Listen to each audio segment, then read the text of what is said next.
Alkisah, ketika Dayang Sumbi sedang menenun, peralatan tenunannya terjatuh. Ketika itu Dayang Sumbi merasa malas untuk mengambilnya.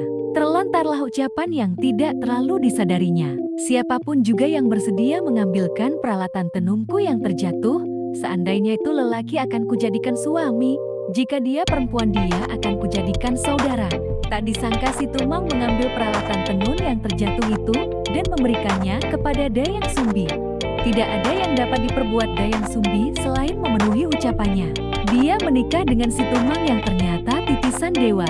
Si Tumang adalah dewa yang dikutuk menjadi hewan dan dibuang ke bumi. Beberapa bulan setelah menikah, Dayang Sumbi pun mengandung dan melahirkan seorang bayi laki-laki. Dayang Sumbi memberinya nama Sangkuriang. Waktu terus berlalu. Beberapa tahun kemudian terlewati. Sangkuriang telah tumbuh menjadi seorang pemuda yang tampan wajahnya, gagah, tubuhnya kuat dan kekar.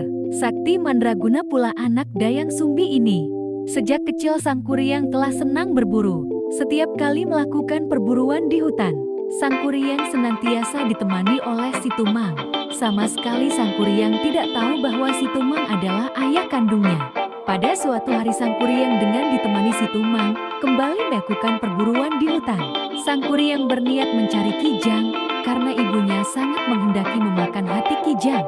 Setelah beberapa saat berada di dalam hutan, Sangkuriang melihat seekor kijang yang tengah merumput di balik semak belukar.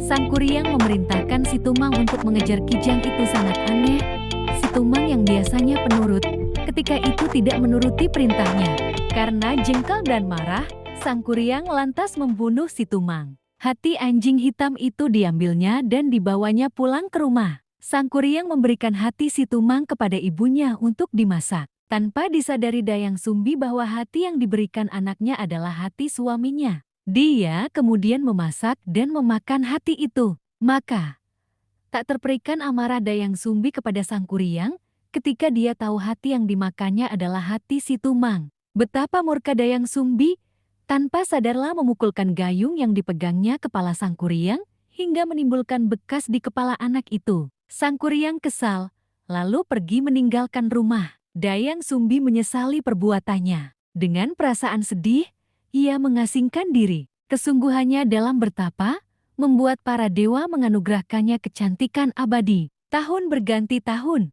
Sangkuriang tumbuh menjadi pemuda yang tampan dan gagah. Selain itu dia juga memiliki berbagai ilmu kesaktian karena berguru dengan beberapa pertapa sakti. Suatu hari, ketika sedang mengembara, ia sampai di suatu tempat dan bertemu dengan seorang gadis cantik dan mempesona.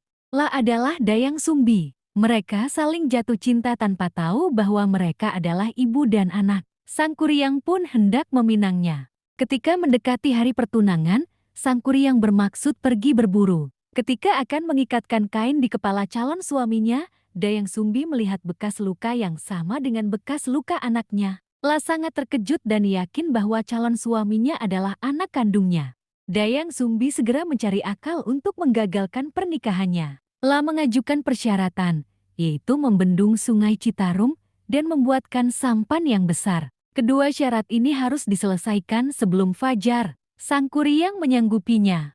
Sangkuriang pun meminta bantuan para makhluk gaib untuk menyelesaikan tugas itu. Sebelum fajar menyingsing, Sangkuriang telah hampir menyelesaikan persyaratan itu. Dayang Sumbi panik, lah meminta perempuan desa menumbuk padi. Ayam jago pun berkokok karena mengira fajar telah datang.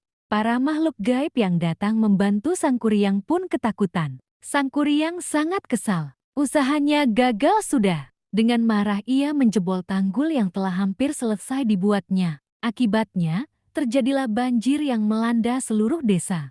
Sampan yang juga telah jati pun ia tendang, sehingga terlempar jauh dan terbalik. Sampan besar itu lama-kelamaan berubah menjadi sebuah gunung yang kemudian diberi nama Gunung Tangkuban Parahu yang artinya perahu terbalik.